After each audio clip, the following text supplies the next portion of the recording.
Vamos a trabajar en el curso de trigonometría, razones trigonométricas de un ángulo en posición normal, primera parte. Bueno, ¿cómo se determinaba un ángulo en posición normal? ¿Qué condiciones debe cumplir un ángulo en posición normal? Como ya les había comentado yo, un ángulo en posición normal cumple los siguientes requisitos. Como usted notará, vamos aquí a resaltarlo con el marcador amarillo.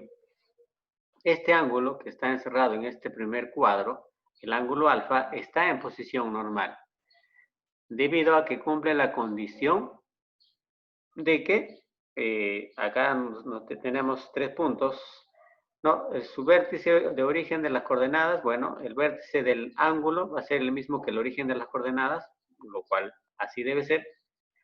El lado inicial, el eje positivo de las abscisas, es decir, este eje.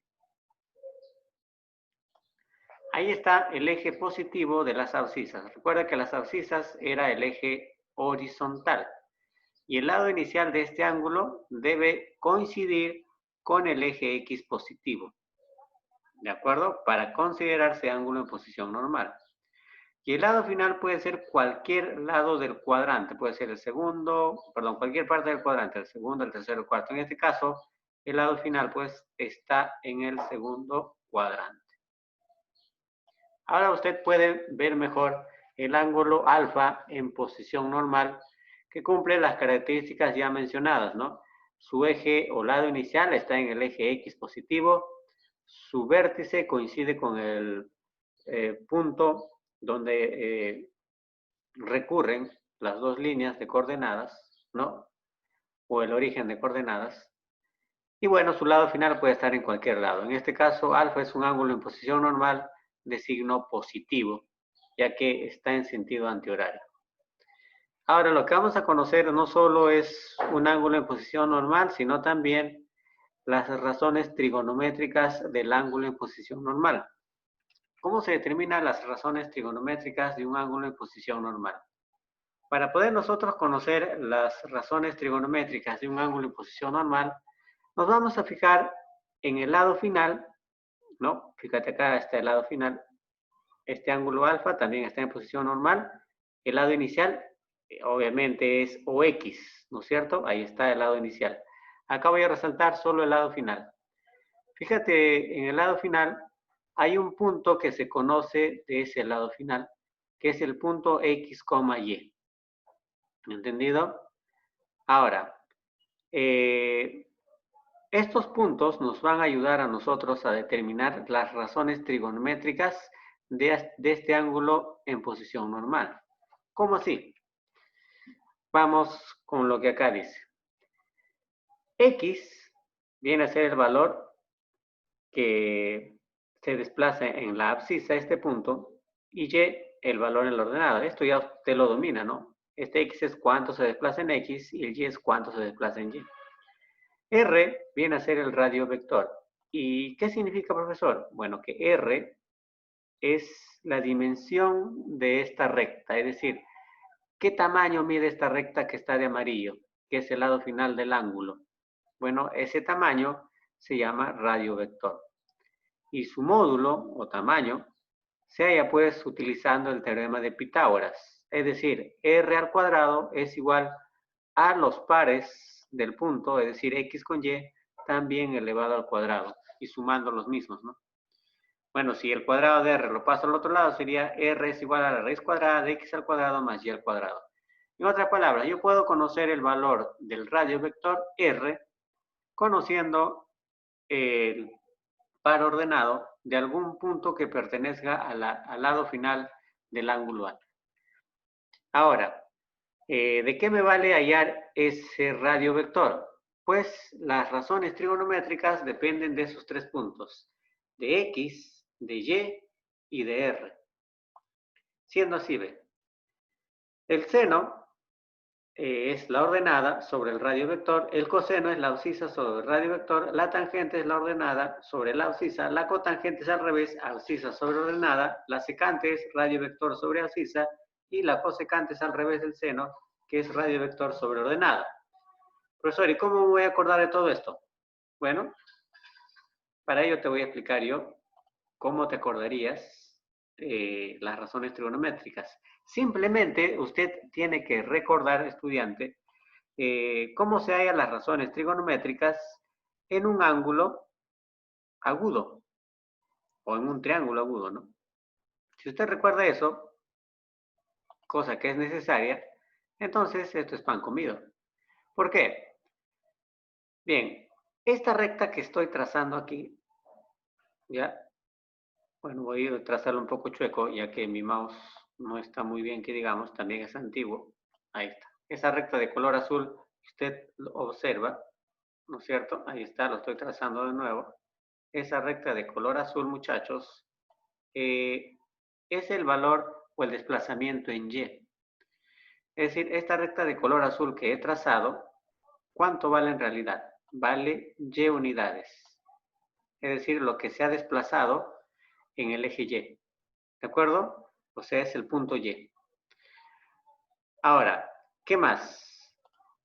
La distancia que hay desde el origen hasta la intersección de esa recta Y, es decir, lo que estoy trazando acá, ya, lo que estoy trazando acá, va a estar un poco chueco, pero no importa. Lo que quiero es que veas, ya, esta distancia que hay acá, ¿sí?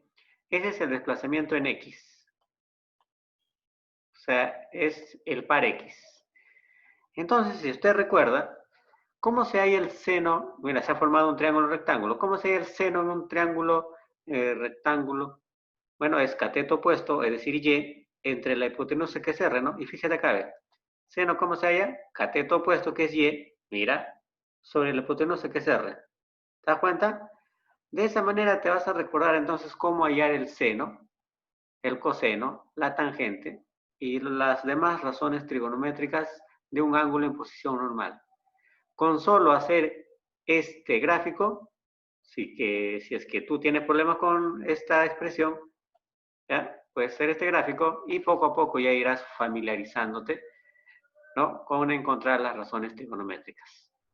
¿De acuerdo? Entonces no te olvides, por favor, ya, espero que lo tengas en mente a la hora de resolver los problemas. Ya, recuerda que el cateto opuesto esté donde esté el ángulo. Profesor, si el ángulo termina acá, termina en el segundo cuadrante, en el tercer cuadrante, eso no importa. ¿Ya? Siempre su desplazamiento vertical va a ser el cateto opuesto. Es decir, el valor de Y va a ser el cateto opuesto. Termine donde termine el lado final. ¿De acuerdo? Y el cateto o el valor de Y o el par Y va a ser el cateto adyacente. De eso no te olvides, por favor. ¿Ya? Eso va a ocurrir siempre. ¿Estamos? Muy bien. A ver. Vamos a desarrollar los problemas para que tú veas lo que te acabo de explicar. En el problema 1 nos piden completar los casilleros en blanco. Bueno, acá está el ángulo en posición normal, beta. Ojo, beta está en posición normal. ¿Entendido? Beta está en posición normal. ¿Ya? Así que si está en posición normal, se puede aplicar lo que ya hemos visto para encontrar las razones seno, coseno y tangente que nos están pidiendo. Si beta no está en posición normal, ya no se puede hacer lo que te expliqué hace un momento. Ahora, recuerde que X es el cateto adyacente y Y es el cateto opuesto. No importa dónde se encuentre el lado final, te vuelvo a repetir, puede estar en el primer cuadrante, en el segundo, en el tercero, eso no es importante. ¿De acuerdo? Simplemente tienes que acordarte que X y Y son los catetos. ¿De acuerdo? X y Y son los catetos. ¿Qué cateto es X? Cateto opuesto. Perdón, cateto adyacente. ¿Ya? Sea. ¿Y qué cateto es Y? Cateto opuesto. ¿Listo? Siempre va a ser así. Siempre X va a ser el cateto adyacente y Y va a ser el cateto opuesto. ¿De acuerdo? Eso siempre va a ocurrir. Y R, que va a ser el radio vector, siempre va a ser la hipotenusa. ¿Entendido? Entonces, para hallar yo el seno, es cateto opuesto, que es el Y, que vale 12, sobre el radio vector, que no sabemos cuánto vale, ¿no? Entonces, vamos a tener que encontrar primero el radio vector. ¿Ya? ¿Cómo se encuentra el radio vector? Con el teorema de Pitágoras. Es decir, la suma de cuadrados de los pares ordenados, es decir, x al cuadrado más y al cuadrado, va a ser igual al radio vector elevado al cuadrado. O si deseas, este cuadrado lo pasas como raíz para que se cumpla la fórmula que estaba establecida hace un momento, ¿no? Al final es lo mismo, estudiantes. Reemplazo, ¿cuánto vale x? X vale menos 5. ¿Cuánto vale y? Y vale 12. Así que los reemplazos será menos 5 al cuadrado. Ya te expliqué esto ya en clases anteriores. Negativo elevado a exponente par más 12 al cuadrado. No se coloca paréntesis, no hay necesidad. Cuando es negativo sí hay que colocar paréntesis porque el 12 está afectando al negativo también. Igual a r al cuadrado. Negativo elevado a exponente par se hace positivo, es decir, sería más el resultado. 5 al cuadrado, 25. Entonces acá sería más 25, 12 al cuadrado de 144 y r al cuadrado lo bajamos. Sumamos estos dos, nos da 169 igual a r al cuadrado. El cuadrado pasa como raíz, ¿no? Y la raíz cuadrada de 169 es igual a 3. Es decir, r vale 3. ¿De acuerdo? Ya encontré que el radio vector vale 3. Entonces vamos a recordar, muchachos, que el seno es cateto opuesto. Fíjate, cateto opuesto es el y, ¿no? Es decir, y sobre el radio vector que es la hipotenusa. Sí, cateto opuesto sobre hipotenusa, ahí está, ¿ve? Y sobre r. ¿De acuerdo? El coseno es cateto adyacente, es decir, x, sobre la hipotenusa que es r. Y la tangente es cateto opuesto, que es el y, sobre el adyacente que es x. Ahí está, y sobre x. ¿Entendido? Muchachos, lo voy a hacer una sola vez para los siguientes ejercicios. Ya tienes que acordarte quién es el cateto opuesto, quién es el cateto adyacente y cómo se halla el radio vector. ¿Entendido? Bueno, vamos a completar entonces el cuadro. El seno sería y sobre r. ¿Cuánto es y acá? Y es 12, ¿no? Es decir, 12 sobre 13. Ahí está, 12 sobre 13. ¿No es cierto? El coseno sería x sobre r, pero x vale menos 5. Profesor, ¿le coloco su signo? Sí. Sería menos 5 sobre r, que vale 13. Sería menos 5 sobre 13. Esto también se puede escribir como menos 5 treceavos. ¿Ya? Ojo, esto también se puede escribir como menos 5 treceavos. Ya recuerda usted que si en una fracción uno de ellos es negativo, toda la fracción se hace negativa. ¿No es cierto? Entonces, es lo mismo menos 5 entre 13 que menos 5 treceavos. ¿Ya? La tangente es y sobre x, es decir, 12 sobre menos 5, que sería así, ¿no? O tal vez menos 12 quintos. ¿Entendido? Bien, muchachos, hemos completado entonces la resolución del primer ejercicio. No te olvides entonces quién es el cateto adyacente, x. ¿Quién es el cateto opuesto? Y. ¿De acuerdo? ¿Y quién es la hipotenusa? El r. Bien.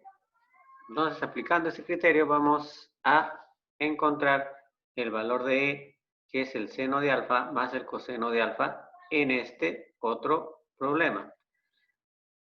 Primero tenemos que fijarnos que alfa, que es el ángulo, esté en posición normal. Es necesario que eso ocurra. Y nos fijamos que sí, ¿no? Está en posición normal el ángulo alfa. Por lo tanto, podemos aplicar lo conocido. Como nos piden seno más coseno, tanto el seno como el coseno dependen del radio vector. Por ello, la necesidad de encontrar el radio vector. No te olvides que 24 es como x, menos 24 es como x, y 7 es como y. No te olvides que x es el cateto adyacente y y es el cateto opuesto. ¿Ya? Entonces vamos a hallar el radio. Ya sabes que se halla con Pitágoras. ¿Sí? Entonces, reemplazo menos 24 al cuadrado más 7 al cuadrado igual a r al cuadrado. No efectuamos, negativo a par se convierte en positivo. 576 más 49 igual a r al cuadrado. 625 igual a r al cuadrado. El cuadrado pasa sacándole la raíz a 625, que sería 25, ¿no? R vale 25. Entonces, ahora sí puedo reemplazar, ¿no? Recuerde que el seno de alfa es 7/25. ¿Por qué? Seno es cateto opuesto. ¿Te acuerdas quién era el cateto opuesto? Y, ¿no es cierto? Es decir, y sobre r, y r es 25, es decir, 7 sobre 25. Ya lo estoy haciendo de frente. El coseno es cateto adyacente, es decir, menos 24, sobre el radio vector que es 25. ¿Listo? Vamos a efectuar pues E, que sería el seno de alfa, es decir, 7 sobre 25, más el coseno, que es menos 24 sobre 25. Ahora, tienes que recordar que estos dos signos se están multiplicando. Más por menos nos va a dar menos. Entonces, quedaría así, ¿no? 7 sobre 25 menos 24 sobre 25. Acá no hay necesidad de hacer la carita feliz porque son fracciones homogéneas. Colocamos 25 abajo y restamos los dos de arriba. Sería 7 menos 24, sería menos 17. ¿De acuerdo? Bueno, como uno de ellos va a tener negativo, toda la fracción se hace negativo. La respuesta sería menos 17 sobre 25. Listo, muchachos, se acabó el problema número 2. Vamos ahora al problema número 3. Nos dicen acá del gráfico, efectúe M, que es igual al tangente de beta por el coseno de beta.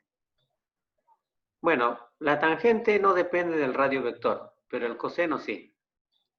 Además, hay que recordar que acá el par ordenado es raíz cuadrada de 8 y menos 1. Entonces, no te olvides que la raíz cuadrada de 8 es x y el y es el menos 1, ¿no? ¿Quién es el cateto adyacente? Raíz de 8, el x. ¿Quién es el cateto opuesto? El y, es decir, menos 1. Vamos a ir al radio vector. ¿Es necesario? Sí es necesario para determinar el coseno.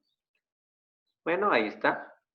Reemplazamos su valor, sería raíz de 8 al cuadrado más menos 1 al cuadrado, ¿no? Igual a r al cuadrado, ahí está.